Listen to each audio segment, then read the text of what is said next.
नमः शिवाय। ब्रह्मांड की ऊर्जाओं से पृथ्वी का निर्माण हुआ है और उसी ऊर्जाओं से हमारे शरीर का निर्माण हुआ है। हमारे शरीर में सब कुछ समाया हुआ है। जैसे 9 निधियां हमारे शरीर में ही है, 7 ग्रह, 5 तत्व, ब्रह्मा विष्णु महेश भी हमारे भीतर ही है। हमारे भीतर अनंत की शक्तियां हैं जो सोई हुई है।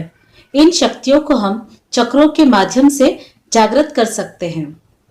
हमारे शरीर में 114 चक्र है, जिनमें से 7 चक्रों को हमारे ऋषि मुनियों ने अति महत्वपूर्ण बताया है।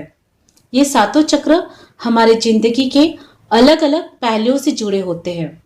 हमारा पूरा जीवन इन सातों चक्रों पर निर्भर है। हमारे आकार, व्यवहार, विचार और इमोशन को ये चक्र ही नियंत्रित करते हैं। प्रत्येक व्यक्ति को चक्रों का ज्ञान होना चाहिए। जब ज्ञान होता है तभी तो इसे हम जागृत करेंगे। हमारे जीवन में तन की, मन की जो भी समस्या है उनका एक ही कारण है। हमारा ऊर्जा चक्र और आभा मंडल खराब पोजीशन में है या असंतुलित है। हमारे दिव्य दृष्टि ऋषि मुनियों ने हमारे शरीर में स्थित इन चक्रों की जानकारी बहुत पहले ही जान ली थी।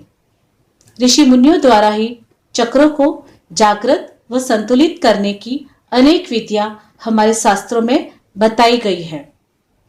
गरुड़ पुराण में तो यहाँ तक कहा गया है, यदि हमारे चक्र संतुलित नहीं तो मोक्ष नहीं। ध्यान की गहरी साधनाओं के लिए चक्रों के बारे में विशेष जानकारी होना अत्यंत आवश्यक है। चक्रों पर ध्यान साधना से अतीन्द्रिय शक्तियों का अनायास ही जागरण हो जाता है, जिससे हम हर चीज को बड़ी आसानी से समझने लगते हैं। यहाँ तक कि हम दूसरे की मन की बातों को भी आसानी से समझ जाते हैं। सातों चक्रों को 3 भागों में बांटा गया है। मूलाधार, स्वाधिष्ठान चक्र निम्न श्रेणी में आते हैं। यह चक्र हमारे शरीर के भौतिक पक्ष से जुड़े हैं, जो हमारे शारीरिक विकास व अस्तित्व के लिए आवश्यक है। जैसे सुख, सुविधा, पैसा, पावर, पति, बच्चे, घूमना फिरना, खाना पीना वगैरह इन्हीं चक्रों के अंतर्गत आते हैं। इसके बैलेंस रहने से इन सारी संबंधित सारी चीजों की स्वीकृताएं हमें आसानी से मिलती है। मणिपुर और अनाहत चक्र मध्य के माने जाते हैं, जो हमारे सूक्ष्म शरीरों का प्रतिनिधित्व करते हैं। विशुद्धि, आज्ञा व सहस्रार चक्र उच्च श्रेणी में आते हैं, जो हमारी उच्चतम आध्यात्मिक उपलब्धियों से जुड़े होते हैं। ये सातों चक्र हमारे अवेयरनेस के द्वार है। प्रत्येक चक्र हमारी चेतना के द्वार खोलता है। जैसे जैसे व्यक्ति आध्यात्मिक विकास की सीढ़ी चढ़ता जाता है, वैसे वैसे हमारा चेतना का एक एक द्वार खुलता जाता है।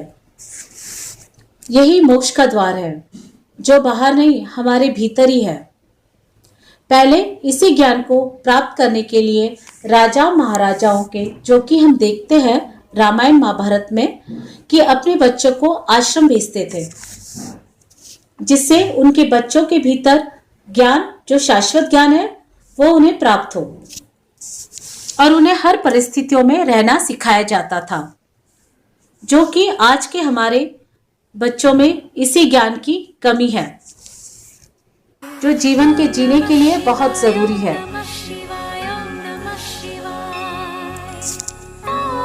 इसी कमी को हम सबको मिलकर दूर करना है।